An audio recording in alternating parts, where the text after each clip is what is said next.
Welcome to the Academic Writing Amplified podcast. On this podcast, we believe that the culture of academia needs to change radically. Women and non-binary people are revolutionizing academia within institutions that were not built for us. If you're ready to reject the culture of overwork, kick guilt and overwhelm to the curb, and amplify your voice to make a real impact on your field without breaking down or burning out, you're in the right place. With our team of experienced writing coaches as co-hosts, we'll share insights and talk to inspiring guests to bring you the practical strategies, systems, and mindset shifts you need to find time to write, publish work you love, and design your career on your terms. And it all starts with writing. Let's go. Hello, and welcome back to the Academic Writing Amplified podcast. I'm your host, Kathy Mazak, and today we have another interview episode for you. Today I'm talking to Dr. Abby Hogan, and if you've ever felt like it's not just writing time that's the obstacle, but also energy, like how you manage your energy around doing writing tasks and different kinds of tasks, Abby has become a true expert at this, and we talk about it in this episode, along with many other aspects of writing and publishing in early career. Now, before we get started, I want to remind you that we are right now enrolling our Navigate program, and time for applications is running out. So if you are interested in writing and publishing more, please consider applying for my 12-week Navigate program. Applications are open right now. You can go to scholarsvoice.org/navigate to read all about it, apply for the program, and join us in our next cohort. Hello, welcome to the podcast, Abby. Actually, have you been on the podcast before? No. So this is your first time. I'm so glad you're here. Yeah. Would you please introduce yourself to the podcast listeners? Tell us about what your field of study is and whatever you want to include. Yeah, I'm Dr. Abby Hogan. I'm an assistant professor in my 4th year at University of South Carolina in Columbia, South Carolina, USA. My research focuses primarily on understanding anxiety, how it develops and how it changes across early childhood in autistic children, and also children with a monogenic disorder called Fragile X syndrome, which has some similarities to autism, but also some unique features as well. And I'm really interested in how anxiety develops, but also the broader impacts of that anxiety on children's and families' lives across childhood. And the ultimate goal is to, identify ways we might intervene preventatively early in childhood to mitigate the risk associated with anxiety, kind of like that impact of anxiety that really does, significantly impact quality of life for children and families, hopefully kind of mitigating the severity of that or preventing it altogether. Yeah. I need you to figure it out, Abby. I need you to figure it out tomorrow. Yeah. No, I'm working on it, I promise. For you. Yeah. Okay, great. Yeah. All right. But anyway, we could just talk about that. But this conversation is actually about your participation in our Navigate program. You've done many programs with me over the years. And so I thank you for that. And let's kind of get into, in fact, because you had done our Amplify program, which is no longer exists, but was our pre-tenure program. You did it before you did the Navigate in its current version. So I was wondering if you can kind of think back to why you decided to join Navigate. What was it about it that you were looking to achieve by joining the program? Yeah. So I joined Amplify at a time in my life when I was just dealing with a lot of changes. I had a new baby. I was, only in my 2nd year on the tenure track. And Amplify was really helpful in kind of laying foundational principles of ways of thinking about my work and ways of thinking about how I wanted my career to look. But I was really spending most of that time really thinking, right? And then it didn't really enable me to implement some of the actual skills and tools that were provided because I was still just reeling and integrating. And so I joined Navigate because I felt like I needed the explicit tools and the structure of Navigate to help me move from this point of where I had kind of reconceptualized my career and what I want for my life, and then actually put it into action. And so Navigate kind of was my way of, okay, here are the ways I can now move forward and make the changes I want to make to align with what I've learned about myself throughout Amplify.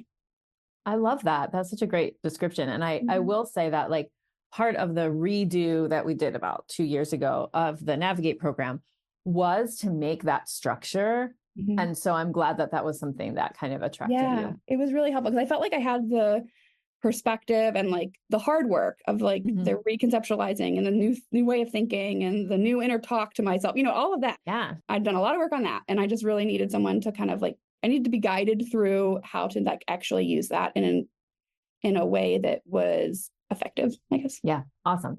Okay. So if you can like think about what like made the most impact for you during the program, like we have recorded modules, the weekly calls, some of them were coaching calls, some of them were co-writing calls. Like what kind of part of the program do you feel like, or one of the topics that kind of sticks with you as being like really effective? Yeah. I mean, all of it, but I'm going to try to answer it more specifically. I think I did sign up for the one-on-one coaching with you, which I think has always been the most like deeply beneficial as far as like integration goes. But I think a couple of the skills that I learned in Navigate I still carry through and were especially effective. And those were things like how to structure the flow or the rhythm of my week in a way that helped me meet me where I was at from an energy level. I have some chronic illness and a lot of family stuff. I have kids who have needs, and my energy does ebb and flow throughout the week, and learning to observe that and work with it instead of work against it is probably one of the lessons that will serve me best through my entire life, not just my career. And it's really made a huge difference. So, it's like that ideal week concept. But once I kind of reconceptualize that as like just learning how my energy flows and what impacts it and how to work around that or work with it was really probably the biggest impact day to day now. I still also learning how to break down things into goals is something that's been very helpful, but is still a work in progress for me. I have always struggled with that. So the structure of that has been really helpful. And I kind of constantly go back to it and remind myself, okay, here's how to experiment with this. And here's how to kind of think about this. And I really liked the co-writing. I love co-writing generally. And I think I've learned that to love that through your programs. And so that to me was just a great way to remind myself to show up for myself once a week at least. And I have implemented that in other ways throughout my life now and my career, that co-writing and understanding how much kind of like joy and affirmation that provides for me. Like it makes it a positive experience. And I like that. So those are the big ones, I think. Okay, awesome. So you mentioned some of the tools that we use in Navigate. So like Ideal Week and that kind of stuff. Can you think of any other tools that maybe you're still implementing after all this time? Yeah. Okay. So one of the ones that is really hugely helpful for me is learning how much time to expect. I forget what you call it. Like how much time, time like to task. predicting. Time to task, right? To task. Yep. So learning time to task is something that I'm also kind of like constantly using and evaluating and evolving. The way I actually track my projects and my task list now actually has like estimated time to completion on it. And then also real time to completion. So I can actually constantly remind myself and learn the patterns of what takes me more time than I thought it would, which was usually always the case. And then the little things that I think are going to be a big deal that take me no time at all. So I can remind myself that those can be shoved in this little slot of time here, my low energy times throughout the week. I think that one is the one I probably use most. And then I think the ideal week, the flow, and that's a constant, also always evolving, right? Every semester it changes a little bit based on the needs of my lab or the needs of my students or the needs of my family or my needs. But when I'm returning to those things consistently, I find myself feeling most balanced and like centered and not scrambling, right? It reduces the overwhelm. Yes, I love that. Time to task was a really important lesson for me to learn. I'm like time blind. And so I was always like, it'll take me a week to finish this paper, And I loved your recent podcast where you talked about like, you can't set goals based on hopes and dreams. Like that really resonated with me. And I love that kind of concept. So we don't want you to not have hopes and dreams. We just don't want you to they shouldn't guide my writing deadlines. Exactly. Based on what you hope will happen. Let's base it on what actually happened. And I love your point about like continuing to collecting data on yourself, right? Those observations of how long things take. It goes both ways because so many times people come into the program thinking, I just underestimate how long it takes me to do everything. But what they find out is that they also overestimate how long it takes them to do things. And they're like, man, I've had this thing blocking me from getting started or blocking me from touching this paper because I knew I had to do this thing. And I thought it was going to take me 3 hours and it took me 15 minutes. You know, like that is also a realization that people have when they start to do, you know, that kind of observation. And I find that like I often put those things off because I think they're going to take a lot of my energy or time or, you know, whatever effort. And I'm learning that they don't, right? My particular flavor of neurospicy, I needed to kind of approach that as like an experimental process. And then it made sense to me. Like, I love that collecting data on yourself. Once I kind of thought of it as like a self-study or like experiment, I could really buy into it and like understand it better and make use of it. And I have tweaked it a little bit. And then I also think because of that energy ebb and flow that I was talking about earlier, I also have started keeping track of kind of like what level of energy is required for different tasks, what level I think will be required, and then what level is required. Because I have my A level, my B level, and my C level, which is like, oh my gosh, I just wish I was in bed with a eye mask on and a sound machine, right? Like, and so I'm learning what tasks can truly be done when I feel depleted versus ones that I should not push myself to do when I feel depleted, and that I should wait until I have, you know, the bandwidth to do. Yeah, awesome. Of course, Navigate is a program about publishing papers. So can we talk about like one of the things we are doing right now in the program, although like some days I'm like, should we even be doing this? But we choose a low hanging fruit paper. And with the goal that by the end of the 12 weeks, with the co-writing sessions built in and all the work that we're doing, that you'll publish by the end. So I wonder if you published your low hanging fruit paper. And if not, like what are kind of some of the achievements that you felt like you made, even if it wasn't like getting paid to go? Well, I will tell you, I didn't publish my low-hanging fruit paper, but I published what should have been my low-hanging fruit paper, which I identified about halfway through Navigate, right? Because it was like this mental block paper. It was an R&R that I'd been sitting on for like 18 months. I was so full of shame and like embarrassment about it, and like also was really nervous about it. Like there was a lot of anxiety wrapped up, a lot of feelings, right? And that really truly was low-hanging fruit because the amount of work required for it and time was not very high, but there was a lot of stuff to work through, like baggage to work through over it. And you kind of helped me work through that. And once I gave up on what I thought was my low-hanging fruit and then focused on really just pushing, or not really pushing, but like working through my feelings and my anxieties around this one paper and getting that submitted, it's like so much weight was lifted off of me. And then I could focus on other things again, because I couldn't focus on my low-hanging fruit paper because I was so wrapped up in this stupid R&R that was like dragging me down. It was like a weight, but I didn't want that to be my low-hanging fruit. I wanted that to be magically done so I could focus without on having to do anything. A new low-hanging fruit. But I realized I learned along the way, that's not really how my brain is going to work. And I needed to clear that in that space and that energy and like rekindle my love of publishing after that was done, you know? And so that's been a huge improvement in my well-being, was getting that paper published. It was published without any further revisions, like in the fall. And it was ironic, right? Because I'd been putting so much weight and like heaviness on this paper, and I pretty much rewrote it and the whole thing. And I was just up in my head about it. And then they're like, yeah, it looks great. Cool. We're publishing it. And I'm like, okay, great. I didn't need all that. That wasn't necessary. Right. But the good thing, like I love I think that part of the journey in Navigate is dealing with your emotions around writing, which is like a thing that nobody wants to talk about, but like I want to talk about, because those obstacles to publishing are often emotional. And then the other part is that you realize along the way what's really low hanging and what's not. And I think that's a really important concept to take into the rest of your career. It has to do, it's definitely related to that predicting how long things will take and things, but it's like also just getting, it's like, it's not the hopes and dreams. It's the like, what's really close. And like what I wanted to work on was not really what I should be working on and working through on the context of Navigate and everything else that was going on. Right.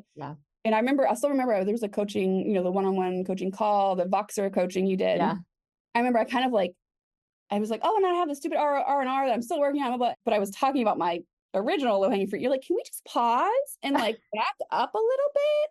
Can we just like talk a little bit about that R&R first? And like through that, you helped me realize like that was where the block was. Yeah. And that the best value like added for me would be to focus on that and work through those feelings. So it was really helpful. That's great. It felt very good to publish that paper. Yes. And to get it out there. So good. I love it. All right. So I have a couple of sentences that I would like for you to finish. Mm-hmm. This one is, I almost didn't join Navigate because I felt guilt around using my startup funds to pay for my own professional development. Yes, so many people, Abby. But what would you tell the people? Do it. I mean, I think that I had the resources for it, right? But I felt guilt using them on myself as opposed to my lab or my research program or what. But I realized that by investing those resources in my own, this coaching, that I was helping my lab, I was helping my trainees, I was helping my research program, because I would be able to kind of become whatever, more efficient or more effective maybe at writing is the word I'm looking for. And my team needs that. They need me to be an effective writer. They need me to publish at a decent rate, and they need me to publish high impact work, and they need me to support them as they do that. And that Navigate and all of your programs really would help me become that, or give me some skills to help me work toward that. Right. I'm never going to become that. It's like a journey. Right. So I think once I framed it as like, this is also a benefit to everyone I care about, my lab, my team, my trainees, then my work, the families I work with, right? Like it felt less like guilt. It felt more important or more just, I don't know. It felt easier to commit that. That's great. Yeah. I mean, sometimes in the business world and people who coach small business owners will say like, you as the business owner, or here, you as the leader, right, are the asset. So yes, you have to pour into other kinds of assets in your lab, developing your students, having the machines you need, having all of those things. Yeah. And none of it runs without you. Yeah. And so the more you can support yourself, the better everything will work. So yeah, I like that answer. Okay. The next fill in the end of this sentence is, or finish the sentence is, my favorite part of working in Navigate was, I think the community. When I think about like doing the work, I think doing the work alongside people was very enriching and very gratifying. And I think writing can feel isolating to me at times, and I don't do well, like I do best in community with others. And I think that was a big draw for me and always has been. Yeah. Great. Okay. The last question is just, who would you recommend Navigate to and why? Anyone who is feeling like they have negative association with writing is causing some sort of stress or taking a toll on you, your well-being or your future career or whatnot. My biggest thing was perfectionism. I really needed to work through that in order to, I don't know, perfectionism is it's an umbrella for a lot of things that I was dealing with, right? It really is kind of like but the overarching, if I had to put one word on it, like perfectionism was really holding me back in a lot of ways, and still does. It's a constant battle. It's a constant thing I have to work on. But I think if you do kind of deal with that perfectionism, or you're really hard on yourself, or you have negative self-talk around writing, I think Navigate can really help you start to work through some of that and help you get some tools in your tool belt that will serve you well as you continue to work through that throughout your career, because it is going to be a lifelong thing. I don't think you can magically become unperfectionistic overnight. No, and I think it's there was a magic drug. It's like wave my magic wand and everybody will send their papers out even if they're not perfect. But yeah. Well, thank you so much, Abby. I really appreciate you. No problem. It was so fun to be here and talk to you. I'm a huge fan of your programs, as you know. So it's great to share. I talk with my faculty colleagues and my trainees all the time about them and try to encourage them to either do these programs or find something similar. Just find something that works for you. Find something. Right? Exactly. And invest in yourself. Those patterns and invest in yourself. Yeah, exactly. Yeah. Awesome. Thank you, Abby. No problem. Thank you so much for spending your valuable time supporting yourself and your writing by listening to this episode. If you like what you heard today, the best way to say thank you is to hop on over to Apple iTunes and write an honest review. The more reviews, the more amazing academic women and non-binary people will find this podcast. So go write one now.